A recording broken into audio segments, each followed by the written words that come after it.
자, 이제 교재 4-75페이지를 보면 이 작년 시험에 나왔던 거죠. 근로소득을 증대시킨 기업에 대한 세액 공제. 그래서 임금을 증가시켜 준 거죠. 그래서 의 보시면 이 가계소득 증대 3대 패키지라고 있었어. 그래서 고배당 기업, 그리고 미완료 소득, 그리고 여기에 있는 근로소득을 증대시킨 기업에 대한 세액 공제가 있었던 거라고 보시면 돼요. 그래서 가계소득 증가에 기여하고자 하는 게 입법 취지다. 장에 나왔으니까 뭐 또 나올 가능성이 높진 않죠. 그래서 두 번째 보시면 내국인이 직전 3년 평균 임금 증가율을 초과해요. 단순 산술 평균에 이거. 그래서 임금 인상을 한 경우 직전 3년 평균 초과 임금 증가분의 5%, 10%, 20%를 세액에서 공제해 준다라는 제도예요. 그래서 세 번째 보시면 정규직 전환 근로자가 있으면 그 직전 연도 대비 임금 증가분에 추가로 또 공제해주는 내용이 있었다 정도 기억하시면 되고, 공제 요건 한번 보세요 그냥. 그리고 증가분 계산할 때 우리가 이제 과거에 6%, 7% 이렇게 많이 증가하던 중소기업 같은 경우에는 계속 그렇게 증가할 수가 없잖아요. 그래서 최소 증가율이 있어.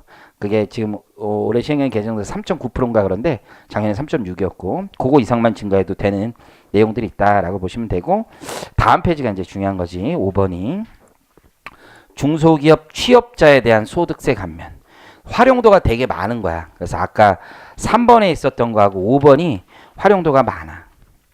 우리 4번은 활용도가 좀 떨어지는데 그거에 비해서. 자, 5번 보시면 중소기업 취업자에 대한 소득세 감면. 그래서 거기 보면 대상 기업이 있죠.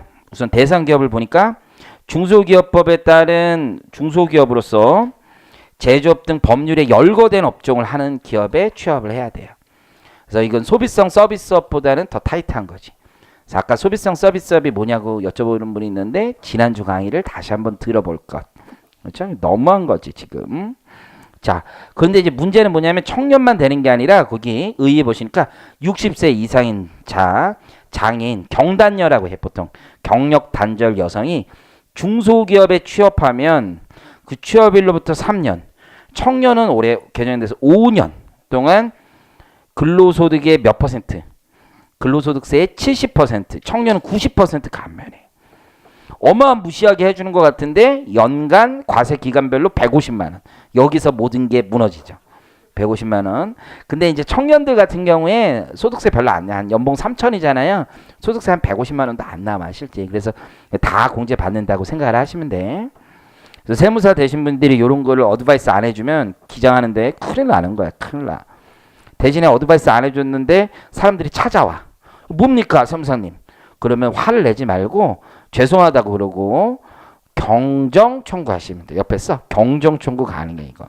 왜냐면 이건 신청서가 필요 요건이 아니기 때문에 경정 청구가 얼마든지 가능해. 자, 대상자가 보니까요. 청년이나 60세 이상인 자, 그리고 장애인, 경력 단절 여성인데요. 이제 문제는 뭐냐면 경력 단절 여성은 법을 뭐 이렇게 만들었는지 몰라. 그 맨 밑에 봐봐. 그 대상 기업에서 동일한 중소기업에 취업했을 때만 해주는 거야. 그러니까 경력 단절 여성분은 동일한 중소기업에 취직해야 돼. 아니 경력 단절돼서 꼭 거기 꼭 가라는 법이 어디 있어? 그렇잖아요. 저희 와이프도 예전에 은행 다녔는데 이제 집에서 놀고 있잖아요. 이제 많이 컸잖아요. 10살이니까 이제 나가서 일해도 될 거 아니에요. 그렇죠? 경력 단절이니까. 그래서 제가 뭐 농담 삼아 자주 얘기를 해요. 마트 가서 한번 일을 해보라. 그런 얘기를 해요. 너도 쉬면 뭘 하냐. 뭐 이런 얘기 많이 하는데 경력 단절 안 되네요. 중소기업 거기 가도 반드시 어딜 가야 돼. 금융기관에 가야 될 거 아니에요. 또 금융기관은 안 되는 거야. 그 회사는 또 안 되는 게 업종의 금융기관은 빠져. 그래서 예전에 예규가 이런 게 있었어. 어떤 선생님이 내가 지역 농협이랑 지역 축협 들어갔는데 중소기업에 될 수도 있거든. 되냐 물어봤는데 금융기관 열거된 업종에 있어. 그래서 지역 농협도 금융기관으로 보거든. 보험업으로 봐서 안 돼. 그래서 업종에 제한이 있다. 대상자에서 보시면 다시 위로 올라가서 임원 당연히 안 되죠. 최대 주주 친족들도 안 돼요. 일용근로자, 국민연금, 건강보험 등의 납부 사실이 확인되지 않은 자도 안 돼. 일용근로자도 안 되는 거야. 왜? 일용근로자는 15만 원 비과세 엄청난 게 있잖아요. 자, 그럼 이때 청년 또 몇 살이냐면 아이 젠장 짜증나. 34세래네. 34세. 짜증날 것까지는 없지. 근데 군대 갔다 올 수 있잖아. 군대. 거기에 가보면 병역을 이행한 경우에는 6년 추가야. 6년. 최대. 실제 병역 이행 기간이야. 뭐 장교 갔다 오고 부사관 갔다 올 수 있잖아요. 그러면 몇 세까지도 되는 거야. 40세까지도 청년이 되네요. 저는 아쉽지만 아직 청년을 넘어섰네. 우리 세법상 청년이 아니네. 근로계약 체결이 현재 60세 이상이고 장애인들의 요건들이 있어요. 그래서 대상자 좀 기억을 하세요. 네 부류가 있다. 청년, 60세 이상, 장애인, 경단녀, 경력, 단절 여성. 자, 감면 기간은요. 자, 이렇게 계산하는 거. 내가 5월 달에 취직했잖아요. 3년은 5월 달부터 계산하는 거. 5월 달부터. 이해하시겠죠? 그래서 3년이야. 그래서 보시면 취업일로부터 3년 또는 청년의 경우 5년 되는 날이 속하는 달까지 발생한 근로소득세의 70%, 청년은 90%. 다른 소득이 있으면 안분 계산해야 되겠죠. 종합소득에서 근로소득이 차지하는 비중에 대한 세금, 그게 근로소득세죠. 자, 감면기간은 소득세 감면받는 사람이 다른 중소기업에 취업하거나 해당 중소기업체에 재취업하는 경우 합병 분할 사업 양도 등 다른 고용 중소기업체로 고용 승계되는 경우에 관계없이 소득세 감면받은 최초 취업일부터 계산한다. 이 뜻이 뭔지 좀 알려드릴게. 잘 보세요. 이게 최초 취업해야 돼. 최초 취업. 중소기업이 최초 취업한 날부터야. 이게 우리 MB 선생님께서 예전에 그런 얘기를 했잖아. 취업이 사람들이 어렵다. 그랬더니 MB 선생님께서 한 얘기가 뭐야. 중소기업에 취업하면 될 것을 말씀하셨잖아요. 그리고 나온 제도란 말이에요. 맨 처음에 12년도인가에. 그랬다가 막 욕하는 사람들이 많았다. 죄송해요. 자, 어쨌든 간에 다 그런 건 사람들 마음이 그렇지 않다라는 거지. 그래서 폐지됐다 다시 부활된 제도야. 그래서 지울게요. 자, 어쨌든 최초 취업을 하는 거야. 최초 취업. 중소기업의 최초 취업이야. 그렇죠? 근데 전에 대기업 다니다 이제 중소기업으로 갈 수 있잖아. 그래도 되는 거야. 중소기업에 최초 취업하면 되는 거야. 중소기업에 최초 취업하면. 대기업 다니다가 중소기업에만 최초 취업하면 돼. 그랬다가 얘가 퇴사할 수 있지. 퇴사한 거야. 또 이제 회사 다니면 한 곳에 오래 못 다니는 애들이 많죠. 보통. 그래서 보통 이게 근속 기간을 보면 그렇게 길지가 않아. 평균 근속 기간이. 그래서 오래 못 다녀. 그리고 다시 재입사한 거야. 재입사. 그러면 최초 취업이 아니잖아. 상관없어. 한 번 시작된 기간은 계속되는 거야. 5년 또는 3년. 이 안에서 남은 잔존 기간 있죠? 잔존 기간도 당연히 감면 받을 수 있는 거야. 한 번 하면. 이해하셨죠? 그래서 거기 보시면 자, 다시 한번 읽어볼게요. 감면 기간은 소득세 감면 받은 사람을 기준으로 하는 거야. 사람. 그 사람이 중소기업에 취업하거나 재취업하거나 합병 분할되는 경우 다 상관없어. 소득세 감면받은 최초 취업일부터 계산하면 돼. 최초 취업일부터. 3년 또는 5년. 병역을 이행한 청년의 경우에는 병역을 이행한 후 1년 이내 병역 이전에 근로를 제공한 중소기업체에 복직하는 경우. 복직하는 경우만 되는 거야. 복직에다 동그라미. 복직하는 날로부터 2년이 되는 날까지. 그럼 뭐 이런 애들은 이런 거지. 내가 최초 취업을 했어. 최초 취업을 해서 이제 감면을 받다가 이제 병역 이행에 들어간 거야. 그렇죠? 병역 이행이 쭉 되고 나니까 어떻게 될 수 있어? 이 기간도 무조건 5년, 3년 이렇게 계산을 해버리니까 이 기간에는 일을 할 수가 없었잖아. 그렇죠? 그러니까 이게 좀 문제가 있다고 생각을 하는 거야. 기간을 연장해 줄 필요가 있지. 이때 5년이 다 끝나버릴 수가 있잖아. 그래서 기간 연장 차원에서 그렇게 만든 건데 다만 이 경우엔 그 회사에 복직해야 돼. 복직하는 경우 복직한 날부터 2년이 되는 날까지. 그러면 얘가 한 3년, 4년쯤 다녔어. 청년인데. 근데 1년 남았는데 군대 갔어. 그럼 다시 복직했죠? 그러면 2년 해준다는 거야. 2년. 이해하시겠지? 그리고 그 복직한 날이 최초 취업일부터 3년이 지나지 않아. 이 얘기는 뭐야? 여기 앞 단계에 들어간 거지. 앞 단계에 한 1년 다니다가 군대 간 거지. 그럼 얘는 남은 기간 안에 끝나버리잖아. 남은 기간 안에 다시 돌아오니까 요 기간 아깝잖아. 그렇죠? 그래서 거기 보시는 것처럼 최초 취업일부터 3년 대신에 거기 5년으로 바꿔. 5년. 왜냐면 작년까지 이게 3년이었어. 그래서 같이 바뀐 거야. 5년이 지나지 아니한 경우에는 최초 취업일부터 7년이 되는 날까지 감면 기간을 연장한다. 그래서 5년, 7년. 지금 대충 이해하시겠죠? 그래서 같은 회사에 복직해야 돼. 그래서 앞단에 있고 뒷단에 있는 거지. 뒤에 끝나버리면 연장해 준다는 거. 자, 감면 신청을 하지만 필요적 요건은 아니야. 그래서 필요적 요건은 아니에요. 신청은 경정을 통해서도 가능해요. 근데 이제 문제가 이게 뭐냐면 내가 감면 신청을 했단 말이야. 근데 이제 퇴사해버린 애들이 있어. 퇴사해버린 애들. 그리고 퇴사했는데 얘들이 나중에 경정 청구할 수 있잖아. 그럼 회사에다 이게 원천징수 하는 사람한테 얘기해야 되는데 이게 원천징수 하는 사람과 이 회사가 서로 사이가 안 좋을 수도 있잖아. 회사 나갔는데 얘가 무슨 너 임마 이런 식으로 막 이렇게 요구도 먹어가지고 스트레스 받아서 나갔는데 또 회사에 가니까 또 회사에서 네가 또 뭐냐 이러면서 읽을 수 있잖아. 그래서 거기 보니까 관할 세무서장에게 신청할 수도 있네. 올해 개정된 거야. 관할 세무서장에게 직접 신청할 수도 있어요. 원천징수 의무자한테 신청하는 걸 원칙으로 하고 퇴직자의 경우에는 관할 세무서장에게 신청할 수도 있어. 자, 추징세 원천징수 관할 세무서장은 요건에 위배되는 경우 통지하고 105% 원천징수하는 거야. 원천징수 의무자는 미달세액이. 왜 그러냐면 얘가 최초 취업부터 되는데 전에 깜빡하고 다른 회사 썼는데 까먹을 수도 있지. 선생님 그런 경우가 있습니까? 얘 마음속에 그 회사는 지웠어 이미. 그래서 그럴 수도 있잖아. 그렇죠? 그래서 이게 요건이 안 되는데 신청해서 받는 애들이 있어. 자기도 모르게. 그런 경우 추징할 수 있다는 얘기예요. 서식도 내가 좀 준비했었나 요게? 명단 제외에 여기에 있을지도 모르는데 감면 신청서 한번 볼게요. 거기 중소기업 취업자 소득세 감면 신청서.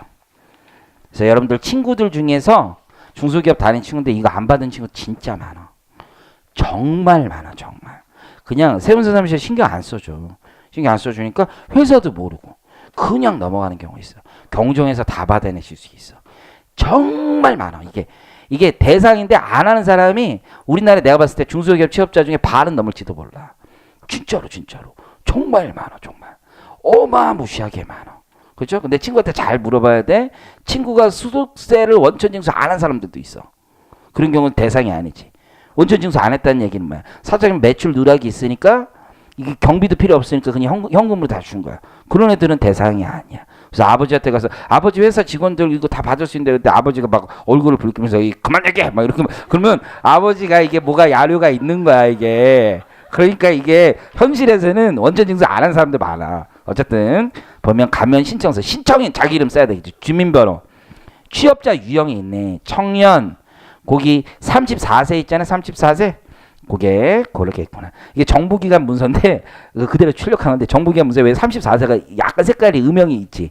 자기들도 헷갈렸나 봐. 그래서 처음에 29세 넣었다가 다시 34세로 정오를 낸 거야. 정부기관도 정오를 내면은 빨간색으로 무조건 써주거든. 그래서 빨간색 출력하면 빨간색으로 나와. 어쨌든 60세 장애인 경단녀 이렇게 있는 거죠. 그래서 중소기업에 취업한 날의 연령을 거기다 쓰네. 취업일, 생년연월을. 병역 근무기간. 병역 근무기간을 추가하는 거야. 거기다가 입대일, 소집일, 전역일 뭐 이런 거 쓰네. 그래서 5에서 6을 차감한 후에 날짜가 있지. 그래서 6, 7은 청년만 작성합니다 했죠.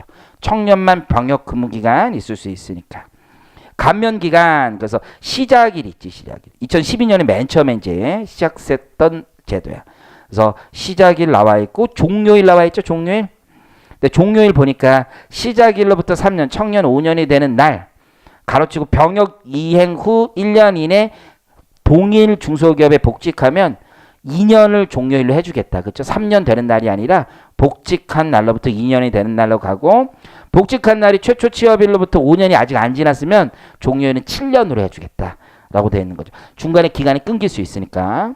그래서 신청이라고 거기다 넣으면 되겠죠. 첨부 서류. 병역을 했으면 병역 복무기간 증명한 서류를 하나 내야 되네. 장애인이면 장애인 등록증이나 수첩 복사카드 카피해서 되면 되고요. 그리고 소득세법 143조에 발급받은 근로소득 원천징수 영수증 이렇게 돼 있죠. 이런 거 하면 된다는 거야. 그리고 밑에 주의사항 있죠. 네 나중에 잘못하면 추징받는다. 여기가 첫 번째 있지. 먼저 협박하듯이 그 유의사항에 감면 신청서 사실과 다르게 하면 부당하게 감면받으면 추징하게 됩니다. 등등등이 있어. 이게 5번이 참고만 하시는데 시험에 절대 안 나와. 16년 1월 1일 이후 중소기업의 취업자는 3년간 70%뭐 이런 얘기 있지. 청년의 경우에는 2018년부터 있지. 근데 4번을 봐봐. 14년부터 15년까지 중소기업의 최초 취업자는 3년간 종료일까지 50% 감면받을 수 있잖아요. 그래서 옛날에 취업한 사람은 한도가 없고 거기 3년간 50% 이렇게 돼 있었어. 옛날에 취업한 부칙에서 이 사람들은 그냥 한도 없이 그냥 가는 거야. 율은 좀 낮고. 이해하시겠죠? 뭐 그래서 요거까지 외울 필요 없고 어쨌든 혹시 내가 왜 이걸 얘기하냐면 여러분 친구들도 있으니까 친구들 있으면 150만 원 한도밖에 안 되는데 16년 14부터 15년 취업자는 한도 없어.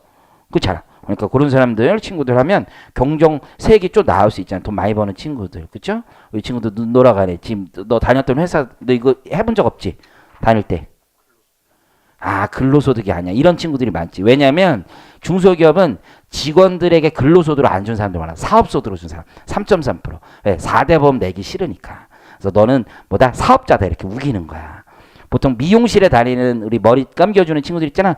다 사업자야 걔들. 그래서 디자이너는 좀 이해가 돼. 매출 같이 나누니까. 지금 머리 감겨주는 친구는 다 100만 원이거든. 3.3%대 그냥 주는 거야. 그럼 걔들 건강보험료 네가 내라 이거야. 네가 내라. 알아서 지역가입자 돼서 보통 그렇거든. 그래서 그렇게 보시면 거기도 이제 3.3% 여기도 약간 반탈세가 있었던 거지. 사회보험에 대한 탈세. 현장 확인 나오면은 추징되는 회사가 되겠네. 실제 근무하는데 직원들 인터뷰를 한단 말이야. 너 여기 맨날 나오니 뭐 이런 얘기 한단 말이야. 인터뷰하면 뭐라고 얘기해야 돼? 가끔 나와요. 이래야지. 그러다 맨날 나와요. 사장님은 맨날 안 나와도 전 맨날 나와요. 뭐 이런 애들 있다고. 그럼 안 되는 거지. 그거다.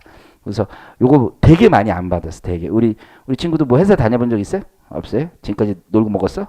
그래. 어쩔 수 없네. 여러분 대부분 그렇죠. 자 넘기시면 또 채용보조금 또 하나 있네. 고용유지 중소기업. 이게 job sharing이라는 거죠. job sharing. 그래서 근로자는 소득공제해 주고요. 기업은 작년까지 소득공제하다 올해 세액공제로 바뀌었어요. 이게 근데 바뀐 걸 체크를 잘 못했어요. 죄송합니다. 그래서 기업은 소득공제가 아니라 세액공제 방식으로 좀 바뀌었어요. 이게 뭐냐면 이제 일자리 나누기 제도인 거지. 일자리 나누기. job sharing이라고 들어봤어요? 그래서 우리 회사가 지금 어려우니까 어떻게 하자는 거야. 직원을 그렇다고 자르기는 싫다. 그래서 직원을 자르지 않고 대신 임금은 줄이겠다. 네 일하는 시간을 줄여라 이거지. job sharing의 기본적인 포인트는 일하는 시간을 주는 거야. 하루 8시간 일하지 말고 이제 4시간만 일해. 그렇죠? 나머지 4시간은 다른 사람들 일하게 하자. 이런 게 job sharing이죠. 근데 이게 노조에서 어마어마하게 반대하는 거지. 사람들 자기 받던 월급이 줄어드는 거 제일 싫어한단 말이야. 대신에 정부는 뭐래? 시간당 인건비를 줄이지는 말라는 거지. 시간당 인건비는 그대로 가고 일하는 시간만 줄여다는 거야. 이해하시겠어요? 그래서 여러분들 시간만 줄이라는 거야. 시간만. 인건비 단가는 줄이지 말라. 자, 거의 의의를 한번 보시면요. 이 역시 중소기업만 되는 거예요. 중소기업만 되는 겁니다. 그래서 우리 고용과 관련해서 지금 3번부터 다시 한번 봐봐. 고용 증대는 대기업도 가능한 거죠. 고용 증대는 채용보장. 이게 왔다야 왔다. 대기업도 가능하니까. 고용 증대를 지킨 기업 요거는 중소기업 대기업 가능해. 요건 나온 거고. 5번 중소기업 취업자는 뭐 제목에서 나와있지. 중소기업에 취업한 분만. 그리고 요건 회사가 아니라 누구야? 개인들 얘기하는 거죠. 개인들. 6번 고용 유지 중소기업은 고용 유지 중소기업이니까 중소기업만 가능한 거네요. 그래서 1인당 임금 총액을 감소시키는 대신 단가는 그대로고 총액이 감소하려면 방법은 수량을 줄이는 방법이죠. 일하는 시간을 줄이는 거죠. 시간당 임금을 오히려 상승시키래. 그리고 왜냐하면 일하는 시간이 줄어들면 이 사람들 어때요? 총액이 너무 감소하잖아. 대신에 단가는 올려줘라. 상시 근로자의 고용을 유지 확대하는 거죠. 그래서 근로자에 대해서는 연간 임금 감소액의 50% 소득공제죠. 근로자는 그대로 소득공제 해줘. 소득공제. 기업에 대해서는 거의 의의 보고 있습니다. 네 번째 줄. 시간당 임금 상승에 대한 임금 보전액의 일정비를 이제 세액공제로 바뀐 거예요. 세액공제로 해서 고용을 유지하는 제도다. 회사가 이게 하고 싶겠어요? 사람 한 명 더 들어오면은 돈이 얼마나 더 들어가는데 인건비만 들어가는 게 아니야. 애들 책상 줘야 되지. 책상. 물론 낮에 일하는 애, 밤에 일하는 애 같은 책상 쓰라고 할 수 있지만 또 그것도 그래. 그렇잖아? 적용 요건 있죠? 근로시간 단축을 통해 일자리, job sharing, 나는 중소기업을 세제상 지원하기 위하여 일정 요건을 갖춘 고용유지 중소기업. 포인트가 고용은 유지해달라는 거죠. 임금 감소액의 일정 금액을 거기 세액 공제한다고 바꾸시면 돼요. 세액 공제. 그렇지만 그 대상은 회사는 세액 공제하지만 근로자는 소득 공제하는 거고. 자, 요건 별표, 요건. 이 요건이 잘 나올 수가 있어요. 요건이. 제목은 내가 붙인 거예요. 제목은 자, 임금 유지 조건 있죠? 단가를 유지해달라는 거예요. 임금 유지 조건은 단가, 시간당 임금은 떨어뜨리면 안 된다는 거예요. 시간당 임금. 고용 유지 조건 있죠? 전체 상시 근로자가 감소하지 않아야 된다는 거예요. 세 번째, 임금 총액은 감소해야 되겠죠? 왜? 시간을 줄여야 되니까. 그래서 3번 옆에 시간 감소지, 결국은 시간 감소. 시간을 감소시키면 총액이 줄어들 거 아니야. 요건 되게 좋은 거야. 요거는 이 제도 적용 요건 자체가 이 제도를 이해하는 사람만 쓸 수 있는 거지. 자, 밑에 세액공제 있죠? 세액공제. 이거 소득공제를 세액공제를 좀 바꿔주세요. 제목이 고용 유지 기업이고 오른쪽은 그대로야. 소득공제는 상시 근로자는 소득공제 해주는 거야. 소득공제는 심플해. 내 줄어든 임금 그 자체지. 그래서 거기 연간 임금하고 올해 연간 임금 있죠? 그 줄어든 거에 50% 소득공제 해주는 거야. 대신 한도 있어. 1,000만 원. 연간 1,000만 원 한도로 한다. 이런 사람도 있을 수 있잖아. 중소기업에 다닌다고 뭐 여러분들 다 임금이 적은 거 아니까 막 1억 좀 받다가 나 이제 좁게 다닐래 뭐 이런 사람들 있잖아.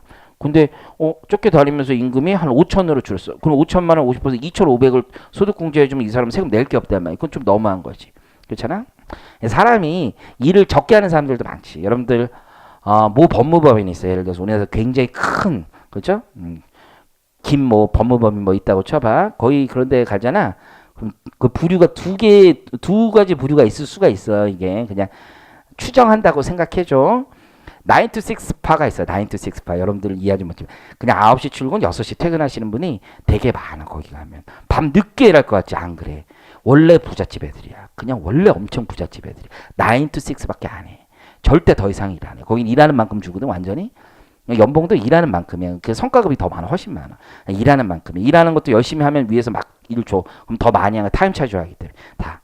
근데 이제 우리 같이 가난하게 태어난 애들은 9 to 6가 아니지. 6 to 1 뭐 요 정도 하는 거죠. 아침 6시에 가서 막 새벽 1시까지. 나 이제 친구들 보면 그런 애들이 태반이야. 태반. 내 친구들은. 그래서 그때까지 일하고 맨날 힘들게 일해. 근데 9 to 6 원래 집에 부자야. 근데 돈은 걔가 더 많대. 막 부동산 막 이런 거 많고 그러니까. 걔 이렇게 막 퇴근할 때 이렇게 착하대요. 그래서 뭐 이맥에서 뭐 열심히 일하네 뭐 이러면서 나 먼저 갈게. 미안해 뭐 이러면서 가는 거야. 메롱은 안 하니까 그냥 미안해 정도 하니까 미안해하고 그냥 가는 거야. 그런 사람들 많거든. 그러니까 그 소득공제 함부로 그렇게 많이 해주면 안 되는 거지. 임금을 줄이고 싶어하는 사람들도 많아요. 그렇죠?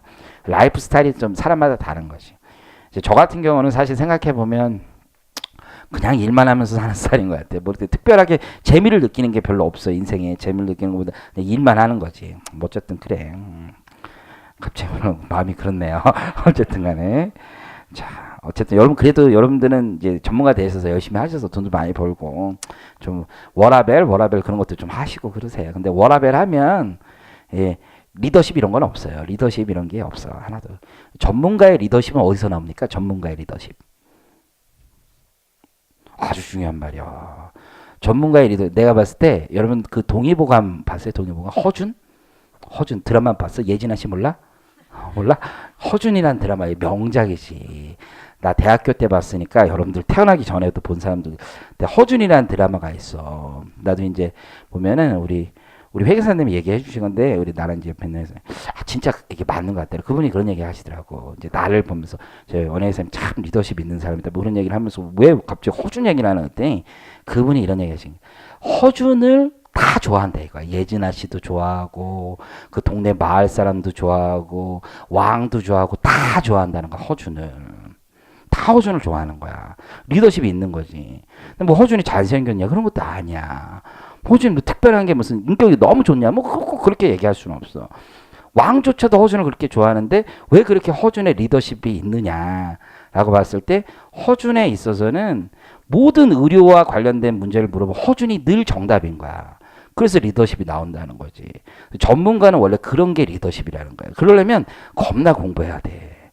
그냥 계속 공부해야 돼.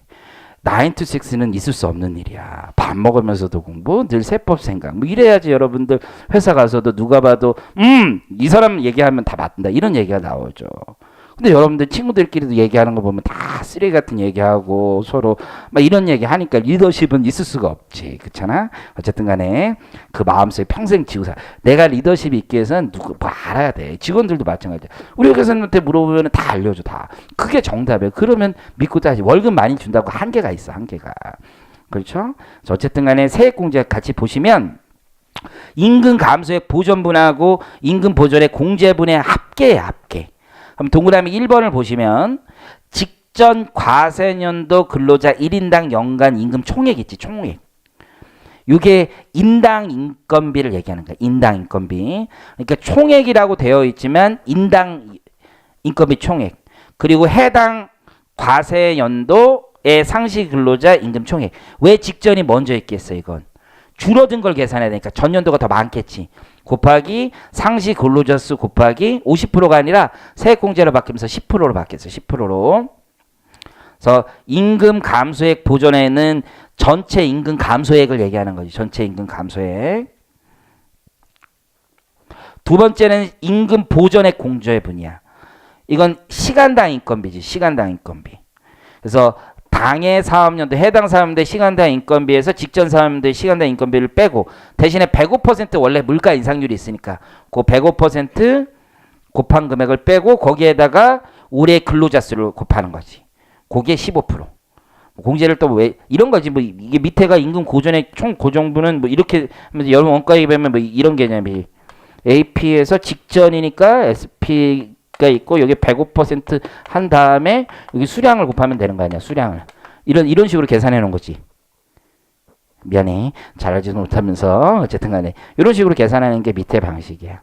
그래서 동그라미 2번 옆에다가 저거 시간당 임금 증가분이지. 동그라미 2번은 시간당 임금 증가분. 동그라미 1번은 뭐야? 전체 임금 감소분이지. 임금 감소분. 그래서 임금 감소 보전분 그리고 시간당 임금 증가분. 요거를 더하는 거죠. 더하는 거. 요게 고용 유지 중소기업에 대한 과세 특례다라고 대보면 되겠죠. 그래서 우리 서식 보면 고용 유지 기업 세액 공제 신청서가 있을 거야. 그래서 과세연도 쓰시면 되고 동그라미 이제 굵은 글씨로 3번 보면 공제 금액 계산 내용 돼 있지. 그래서 동그라미 6번에 보면 고용 유지 기업에 대한 세액 공제 금액은 두 개를 더하는 거네. 9-12에 11 곱하고 10%. 15-8에 105% 18번에 105% 곱한 거에 14에 15%. 아, 더럽게 어렵네. 근데 이게 컴퓨터로 하니까 이제 직원들은 금방금방 해. 이게 그냥 따오면 다 남아 그냥. 7번 볼게. 7번. 7번은 이게 숫자 1번 직전 과세년도 상시 근로자 1인당 연간 임금 총액 있잖아요. 그러면 요거 어떻게 계산하면 나누면 돼. 7번 나누기 8인데 7번이 전체 임금 나간 거 있을 거 아니야. 그걸 직전 연도에 상시 근로자 수로 나누면 1인당 월급이 나오는 거 아니야. 연봉이 나오는 거야. 인당 연봉. 2번은 당해 과세 연도에 인당 임금이 나오는 거지. 그렇죠? 근데 사람들이 인당 인건비가 줄어들어야 되는 거 아니야. 그러니까 9번이 12번보다 크겠지. 작년에 한 사람당 연봉 한 5천씩 줬어. 근데 올해는 한 사람당 연봉 4천원 줄었다는 얘기야. 한 사람당 1,000만 원씩 줄었죠? 그거에 올해 있는 숫자 있지. 직원들 수는 감소하지 않으니까 올해 있는 숫자. 그거 곱하면 전체 우리 인건비 감소한 금액을 계산할 수 있다는 거 아니야. 총액으로 계산하지는 않는다고. 총액으로. 왜냐면 사람 수가 있으니까. 이거 원가 얘기하고 비슷한 거 아니야. 그렇죠? 그 다음에 3번 가보니까 시간당 임금을 계산하는 거죠.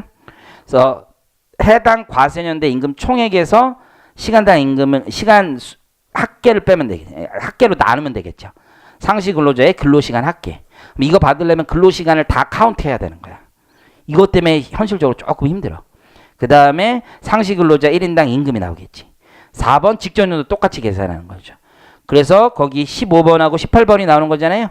위로 다시 올라가면 15번이 올해 시간당 임금이지 올라간 거 작년에 시간당 임금의 물가 상승률로 친 105%를 곱한 거 되겠죠? 14번이 뭐야? 해당 과세연도 근로자 시간 합계죠? 시간당으로 계산했으니까 시간을 곱해줘야지. 시간을.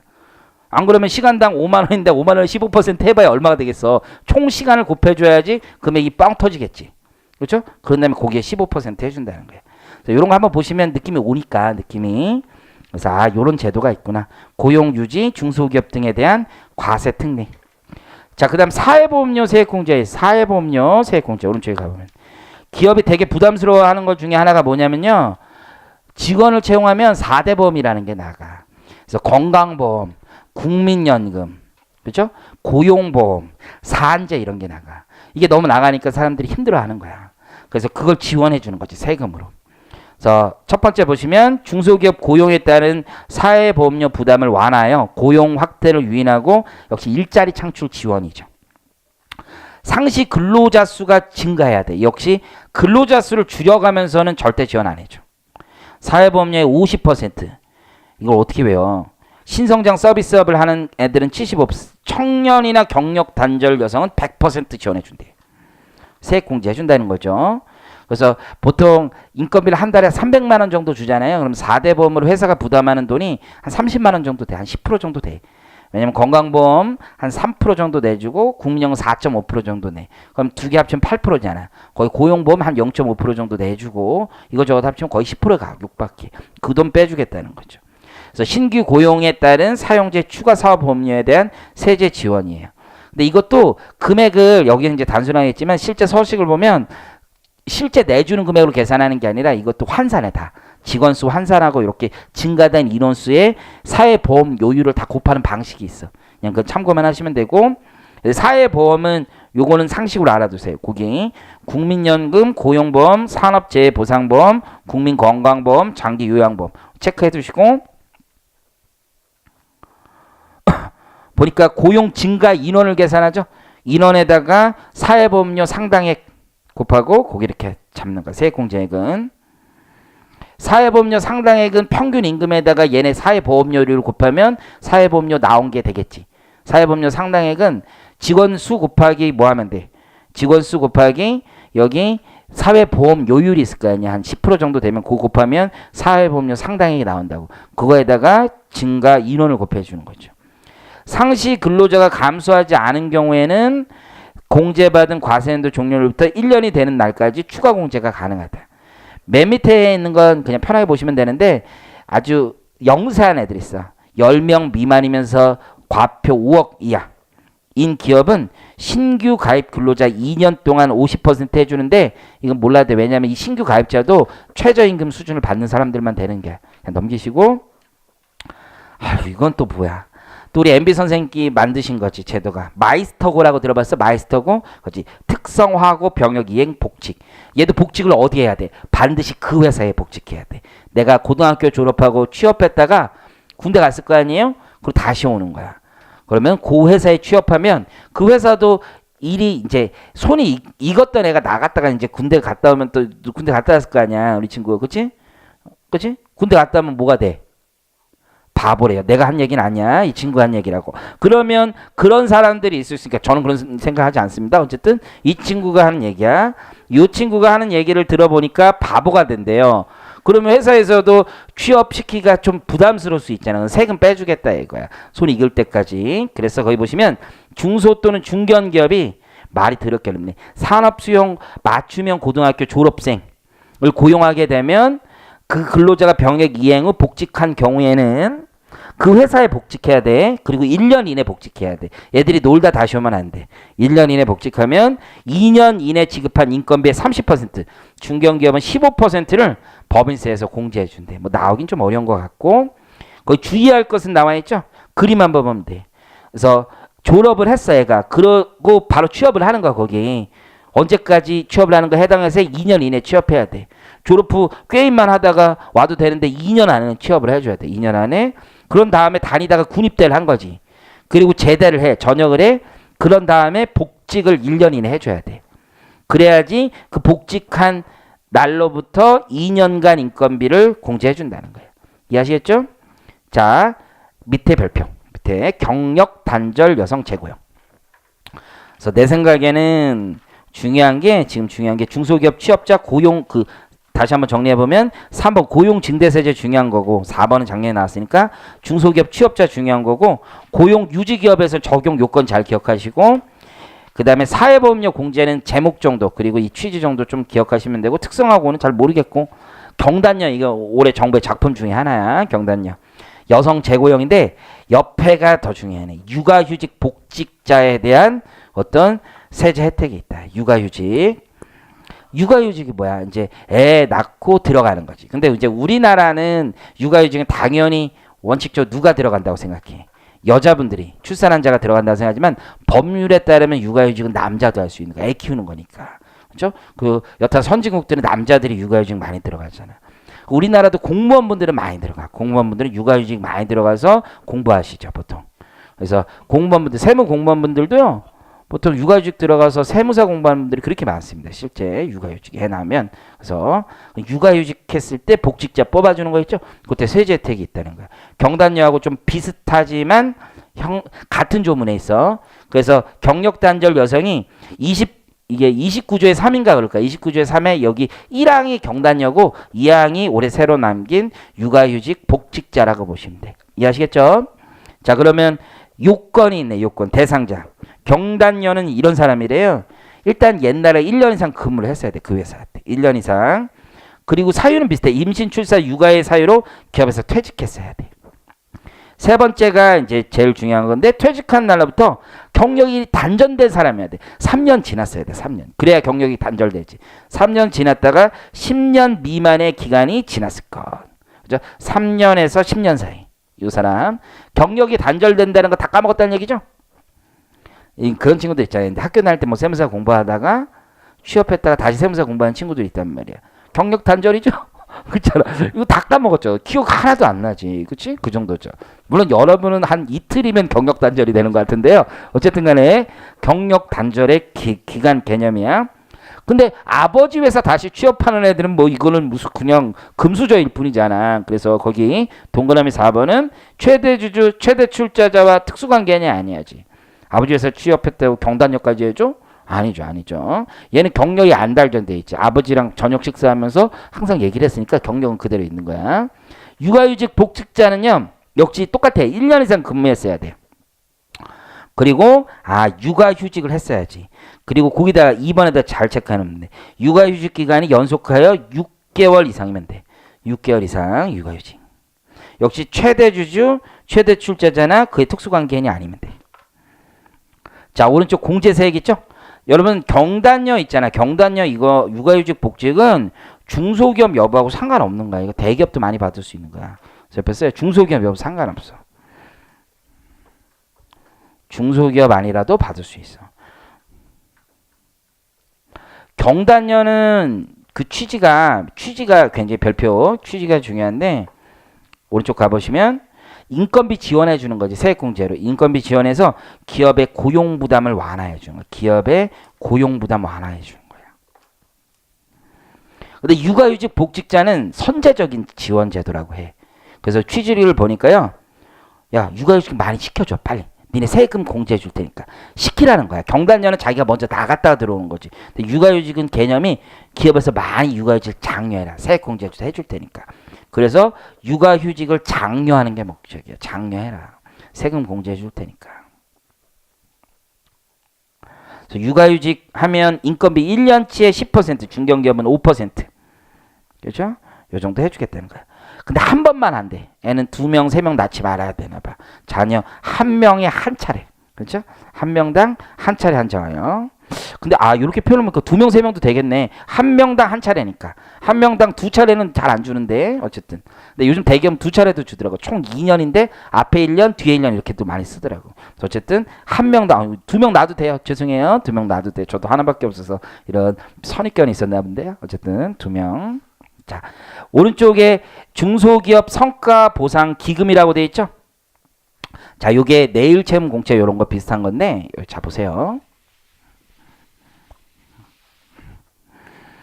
자, 중소기업의 핵심 인력이라고 하는 사람이 있어. 근데 핵심 인력은 여기선 빠져야 돼. 최대 주주 등은 제외. 아들은 빼고, 딸은 빼고, 그렇죠? 중소기업의 핵심 인력. 중소기업의 가장 큰 문제가 뭐냐면, 애들이 좀 일 좀 시켜서 할 만해. 그러면 애들이 이제 나가. 그게 제일 문제야. 그죠? 나가는 거야. 이게 진짜 미쳐버리는 거야. 뭐 키웠어. 애를 진짜 키웠어. 그럼 나가요. 이게 세무법인도 마찬가지야. 한 5년 정도 이제 숙성이 됐으면 이제 일 시작할 수 있다면 회계감사라는 게 틀려요. 세법은 한 5년 돼야지 조금 알아. 그래서 이제 뭐 시켜먹고 얘가 혼자 내보내도 어디 가서 개소리는 안 하고 헛소리는 안 하고 뻘소리는 안 하고 이제 들어온단 말이야. 그냥 모른다는 얘기만 하고 온단 말이야. 모른다는 얘기도 중요한 거야. 근데 모른다는 얘기를 안 하고 아는 소리 한다 큰일 날 수가 있잖아. 수습이 안 될 수가 있잖아. 어쨌든 이제 연글 대로 연글었어. 근데 나간다고 그런단 말이야. 짜증이 나는 거지. 그러면 이제 얘기를 한다고. 너 왜 나가려고 하니? 그러면 얘기를 하죠. 그 친구도 이제 저도 혼자 독립하고 싶습니다. 왜 그러니? 나랑 하는 게 싫으니? 그랬더니 그건 아니고요.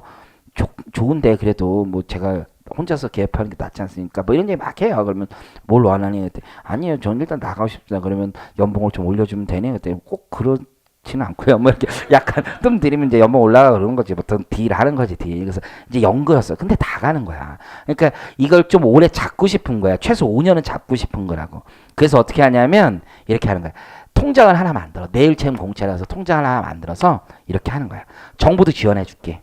그래서 이렇게 불입금을 3개로 다 하는 거야. 본인 니도 넣어라. 본인 그리고 기업도 넣고 정부도 넣어줘. 정부도. 이해하셨어요? 대박. 그럼 본인 넣은 거는 원본을 받아가는 거지. 나중에 원본. 그죠? 그리고 기업 넣은 거는 근로소득이잖아. 그죠? 그리고 나중에 이자 생기겠지. 정부는 나중에 배울 거야. 정부가 넣는 건 근로소득이잖아. 근로소득. 이 근로소득에 대한 세제 지원이 그거야. 자, 보니까 일단 공제 납입금을 최소 5년 이상은 납입을 해주는 거야. 이걸 내일 채움 공채라고 해요. 내일 채움 공제. 수령하는 경우 해당 공제금 중 중소기업이 부담한 기여금 부분은 근로소득으로 봐서 부과하되 몇 퍼센트 감면해 주는 거야? 50%. 그렇죠? 50%. 중견기업은 30% 해당하는 세액을 감면해 주는 거야. 장기 재직 촉진이 입법 목적이야. 이해하시겠죠?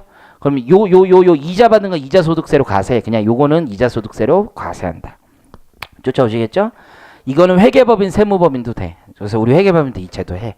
그래서 여러분들도 그래서 나중에 이제 세무법인 들어가시면 위에 세무사님 있을 거야. 대표사님한테 이거 하나 만드시죠? 얘기를 해봐요. 그러면 너 나갈 거잖아. 뭐 이런 얘기. 제가 안 나가려고 이거 한 겁니다. 그러면 너 필요 없어. 그렇겠죠. 그래서 그게 이제 중소기업 성과 보상 기금이라는 거예요. 이해하시겠죠? 자, 그 다음에 이제 정규직 전환을 가보시면 정규직 근로자로 전환하는 거지. 사람들 비정규직. 우리 사회 또 비정규직 큰 문제잖아요. 그래서 정규직 전환에 따른 세액공제가 있는데 이게 되게 한시법이에요. 한시법. 그래서 보시면 중소기업 및 중견기업이 18년 11월 30일 고용하고 있었던 사람을 올해 정규직 전환해 주는 거야. 인원당 1,000만 원. 그냥 인원당. 중견기업은 700만 원을 세액공제 해주는 거야. 기간제 근로자, 뭐 파견 근로자 이런 사람들 있잖아요.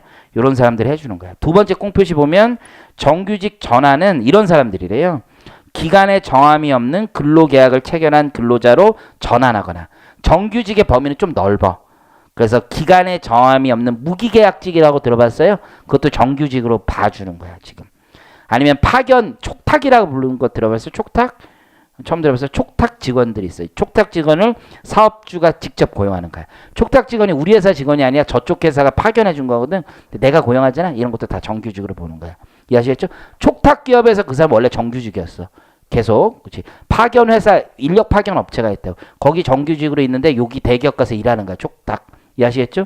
그랬는데 이제 사업주 우리 회사 직원을 해라. 아무래도 촉탁하는 회사가 훨씬 더 인건비가 좋단 말이에요. 그래서 이 경우도 정규직 전환으로 봐주겠다는 거야.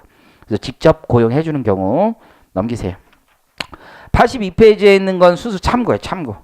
모르셔야 돼. 국제자본거래까지 알 수가 없어. 이제 5장 갑니다. 5장. 여러분들 오늘 제 목표가 5장으로 생각하시는 분들이 오해가 있는데요. 6장이 목표예요. 6장. 지금 오해, 아까 전매필 때 5장까지 하시네. 시끄럽고요. 자, 기업 구조조정을 위한 조세 특례 있죠? 자, 기업 구조조정. 요쪽이 이제 또 시험에 잘 나오는 쪽이에요. 일단 개관만 하고 좀만 쉴게요. 자, 의의는 기업의 경쟁력을 강화하고 재무구조 개선을 위한 세제 지원이라고 보시면 돼요. 그래서 리스트럭처링 한다라고 배우죠. 경영 이런 데서 이제 새로 바꾸는 거지. 그죠? 새로 이제 짜는 거야. 아니면 부채 탕감 같은 거 해주는 거지. 그러면 여러분들 회사를 바꾼다는 거 사실은 제일 먼저 누가 바뀌어야 돼? 누가? 사람이 바뀌어야 돼. 그죠? 사람이 안 바뀌고 조직만 바뀌는 건 큰 의미가 없어요. 제가 많이 느낍니다. 항상. 그래서 사람이 바뀌어야 돼. 사람이 바뀐다는 건 기업의 리더가 바뀌어야 돼. 리더가. 허준 같은 사람이 와야죠. 리더가. 그래서 경영진을 교체하는데도 세제 지원이 있어. 경영진 교체에는 돈이 들어가는 게 주식의 증여나 창업자금 지원 같은 게 있거든. 그때 우리 세제 지원이 있다. 두 번째는 조직을 변경하는 거죠. 조직 변경. 그래서 이제 조직을 통합하거나 아니면 개인 기업을 법인 기업으로 전환하거나 이게 이제 시험에 아주 중요한 거죠. 법인 전환. 실무에서도 무지막지하게 많은 거고 돈 벌 일도 많은 거고 세무사가 법인 전환을 모르면 안 되는 거죠. 그리고 이제 여러분들 이제 법인 전환하면 저랑 함께 할 일도 많을 수도 있어요. 그래서 별표 많이 치시고 여러분들 나중에 이제 법인 전환을 하시면 회계사의 회계감사 보고서가 반드시 필요할 때가 있어요. 꼭 전화를 주세요. 꼭 반드시 그건 제가 그쪽 가서 별표 10,000개 칠 테니까 전화하시고 그렇죠? 사업 전환이지. 사업 전환. 이제 내가 하던 사업을 업종을 바꾸는 거죠. 업종. 잘 안 될 때 이제 많이 바꾸는 거죠. 우리 뭐 자영업자들 맨날 그런 거 아니겠습니까? 업종 반환. 그래서 이제 업종을 바는 거. 내가 이제 뭐 예를 들어서 FTA 지원 기업이다. 그러면 이렇게 업종 전환했을 때. 그리고 기업을 스위프트하는 거 있어. 전략적 제휴 같은 경우. 이게 벤처는 DNA가 있어. 여러분들 그런 말 처음 들어봤죠? 벤처 DNA라고. 한 번 성공한 다음에 계속 성공해. 그렇죠? 카카오 원래 어디 계셨던 분입니까? 네이버인가 다민가 있었던 분 양반 있잖아. 그렇지? 그분이 나와서 카카오 성공한 거잖아. 한 놈이 또 해먹죠.